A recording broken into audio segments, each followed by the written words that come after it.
મહીસાગર જિલ્લાના મુખ્ય મથક લુણાવાડા શહેરમાં જીબીએસના 5 શંકાસ્પદ કેસો સામે આવતા આરોગ્ય વિભાગ સાથે નગરપાલિકા તંત્ર પણ સતર્ક બન્યું છે।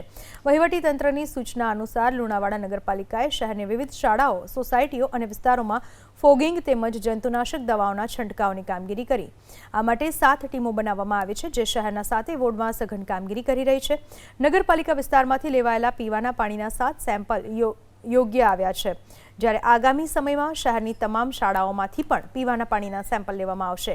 નગરપાલિકા પ્રમુખ, ચીફ ઓફિસર, ઉપપ્રમુખ અને સેનેટરી ઇન્સ્પેક્ટર સહિતના અધિકારીઓ વિવિધ વિસ્તારોમાં આ અંગે માહિતી આપી રહ્યા છે।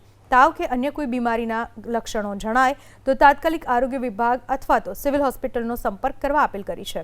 સાથે જ નગરપાલિકાએ નાગરિકોને જાહેર સ્થળોએ કચરો ન ફેંકી ડોર ટુ ડોર કચરો એકત્ર કરતી ગાડીઓમાં જ કચરો આપવા અપીલ કરી છે અને જાહેરમાં ગંદકી કરનાર સામે દંડાત્મક કાર્યવાહી કરવાની ચેતવણી આપી છે। જીબીએસના કેસોને પગલે મહીસાગર જિલ્લામાં સંબંધિત તમામ વિભાગો સતર્ક બની જરૂરી કામગીરી શરૂ કરી છે।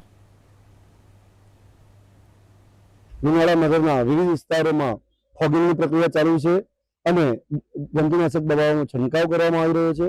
લુણાવાડા નગરપાલિકા દ્વારા ક્લોરીનયુક્ત પાણી દરેક વિસ્તારમાં આપવામાં આવે છે અને તેના અલગ અલગ સેમ્પલ વિવિધ વિસ્તારમાંથી 7 જેટલા સેમ્પલ લેવામાં આવ્યા છે।